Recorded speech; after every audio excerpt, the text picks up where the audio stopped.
SpaceX just saved DreamChaser from complete failure. Here's what happened. DreamChaser has been stuck on Earth for over a year.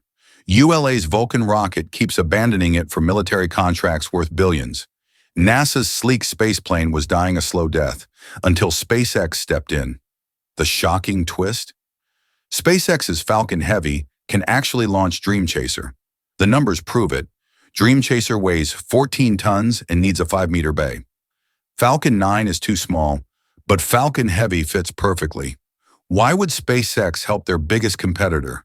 And will this partnership actually save DreamChaser before it's too late? Let's dive right in.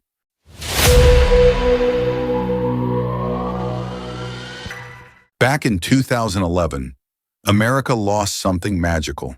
Those massive white wings, gliding down runways like futuristic airplanes. The space shuttle era was over. NASA was left scrambling for alternatives. For over a decade, SpaceX's Dragon became the workhorse, carrying everything to the International Space Station. But engineers never stopped dreaming about winged spacecraft. Enter DreamChaser, Sierra Space's attempt to bring back that shuttle elegance. A sleek, compact spaceplane that launches like a rocket, but lands like a fighter jet. It's beautiful, it's practical, and it's been sitting in a hangar for months. Here's where the story gets heartbreaking. DreamChaser wasn't supposed to be stuck. It was supposed to be flying cargo missions by now, competing directly with SpaceX's Dragon. But something went terribly wrong. What turned this promising spacecraft into a very expensive paperweight? November 2023, Sierra Space rolls out DreamChaser Tenacity for the world to see. The spacecraft is ready, tested, cleared for flight. The target launch date? April 2024. Engineers are confident. NASA's watching. The space industry is excited. But there's one problem. DreamChaser needs a ride to space, and that ride is ULA's Vulcan rocket. Vulcan itself had been delayed for years. When it finally flew in January 2024, everyone thought the path was clear, but ULA had other priorities. The military was offering billions for national security launches.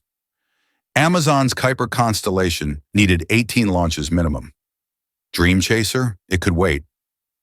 October 2024, Vulcan launches its second mission, not DreamChaser, but a test payload for military certification. The irony is crushing. By this time, DreamChaser was actually ready to fly, but Vulcan either lacked the hardware or simply couldn't spare a launch slot. Think about this. You've spent years building the perfect spacecraft, but your taxi driver keeps picking up other passengers. How long would you wait? The answer was about to shock everyone. You might think, just use a different rocket. But space engineering doesn't work that way. DreamChaser wasn't designed for just any launcher.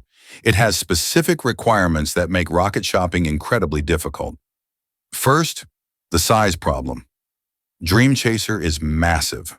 14 tons when fully loaded with its cargo module. That's like launching a fully loaded school bus into orbit. But weight isn't the only issue. The real killer is dimensions. DreamChaser needs a payload bay that's exactly 5 meters wide. Even with its wings folded, it's still a chunky aircraft. The total length with cargo module? 13.6 meters. That's longer than 2 city buses parked end to end. Most rockets simply can't accommodate these dimensions. It's like trying to fit a fighter jet into a shipping container. The math just doesn't work. But here's where the story takes an unexpected turn. SpaceX's Falcon 9 is the most reliable rocket in the world. It launches more often than any other vehicle, costs less than competitors, and has a nearly perfect success rate. It would be the obvious choice for DreamChaser, except for one crushing detail. Falcon 9's payload bay is only 4.6 meters wide. DreamChaser needs 5 meters. That 4-inch difference might as well be 4 miles. It's physically impossible, but SpaceX has another rocket. Falcon Heavy. It's essentially 3 Falcon 9s strapped together, creating a monster capable of lifting massive payloads. More importantly, it can be equipped with larger fairings. The numbers work perfectly.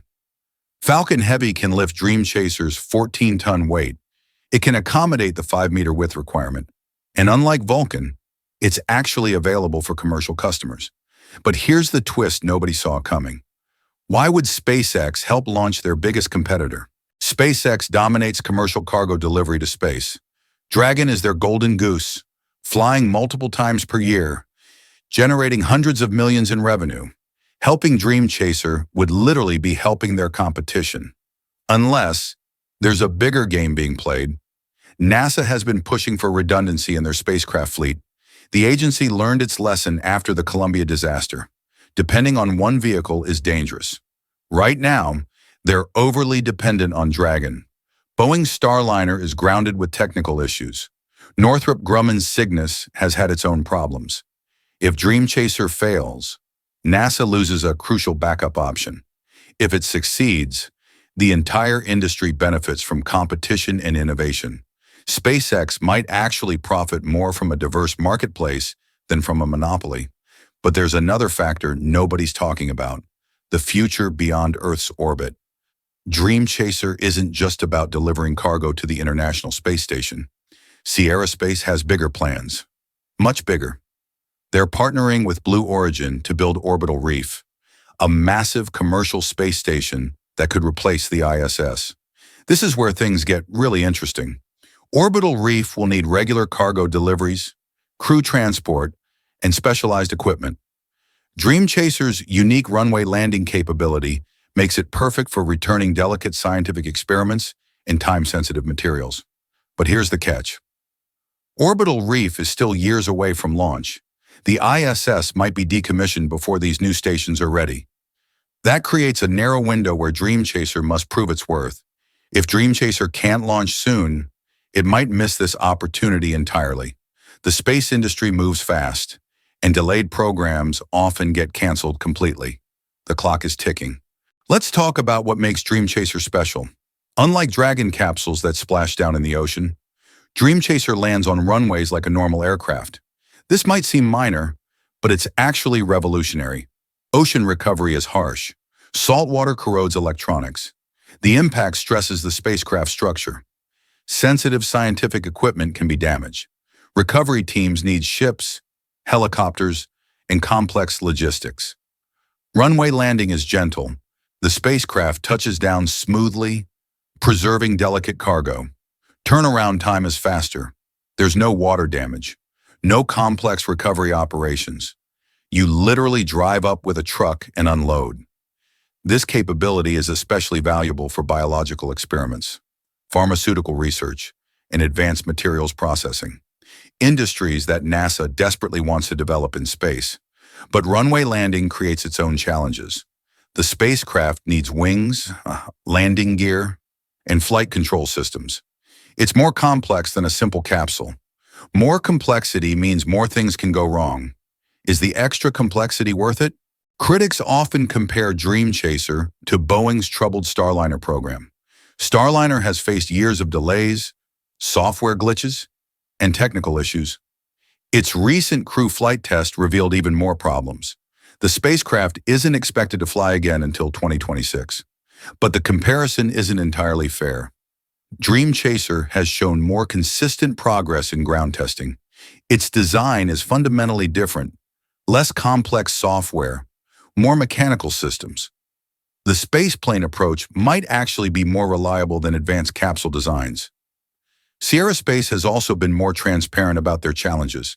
They've acknowledged delays but provided clear explanations. Boeing, by contrast, has faced criticism for communication failures and cost overruns. Still, the aerospace industry is littered with promising projects that never delivered. The X-33, the Venture Star, the Orbital Sciences Corporation's DreamChaser predecessor, all canceled after years of development. Will DreamChaser join this graveyard of failures, or will it become the success story that revives American spaceplane technology? NASA's budget is tightening, the ISS is aging, political priorities are shifting. DreamChaser faces a perfect storm of challenges that could kill the program entirely. The space agency has already reduced the number of planned cargo missions. If Dragon continues to meet all requirements, NASA might not need additional providers.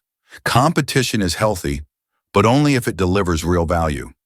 DreamChaser's unique capabilities: runway landing, gentle recovery, fast turnaround, need to prove their worth in actual missions. Ground testing and simulations can only demonstrate so much.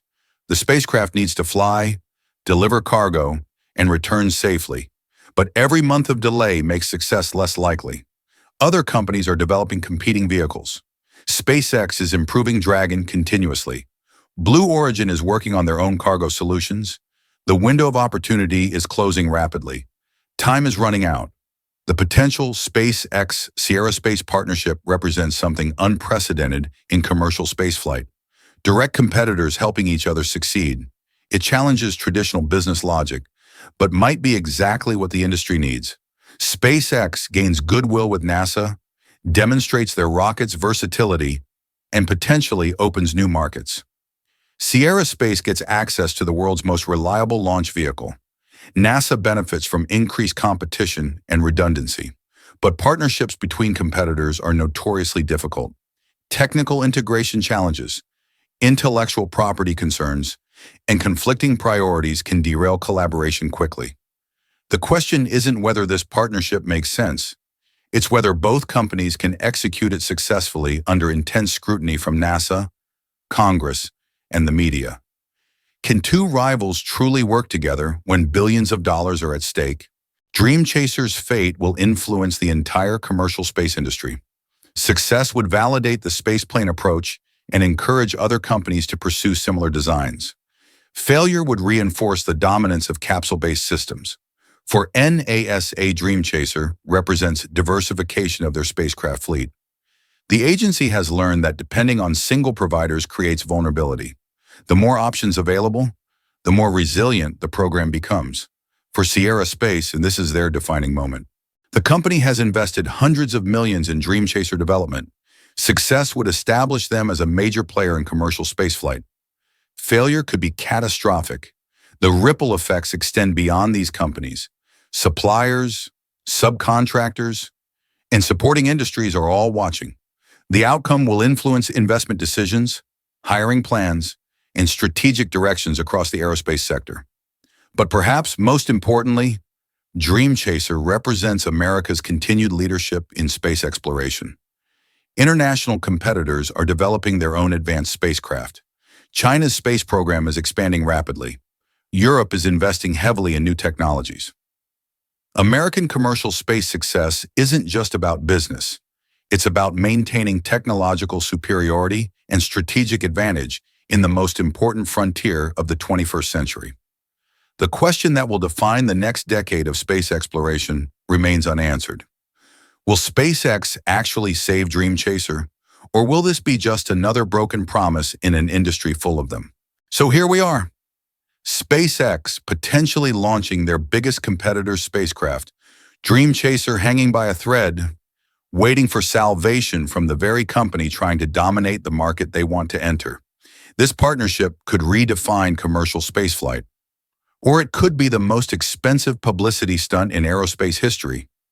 The truth is, we won't know until DreamChaser actually flies, until those wings spread in the vacuum of space, until it touches down on a runway like the shuttles of old, until it proves that America's spaceplane dreams aren't dead. But here's what we do know. The space industry is changing faster than ever. Traditional boundaries between competitors are blurring. Yesterday's enemies are becoming today's partners. And the companies that adapt fastest will write the next chapter of human space exploration. What do you think? Will SpaceX actually follow through and launch DreamChaser? Or is this just another case of over-promising and under-delivering in the space industry? Drop your predictions in the comments below. And if you want to stay ahead of the biggest space industry stories, hit that subscribe button. We're tracking every twist in this developing saga. The fate of DreamChaser and America's space future is still being written. Don't miss what happens next, because in space, as in business, sometimes your greatest competitor becomes your only salvation.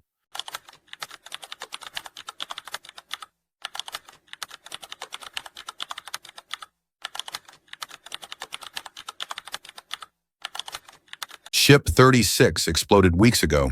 The test mount was destroyed. Everyone predicted SpaceX would wait months for repairs. They were wrong. SpaceX just moved Ship 37's transport stand to the launch pad. Not for storage, for static fire testing.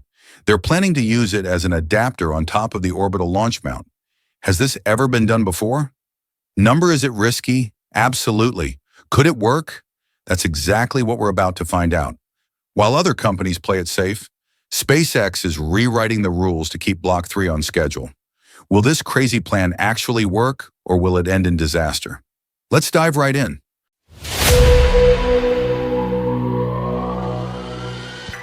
Here's what really happened during Ship 36 explosion, and why it changed everything.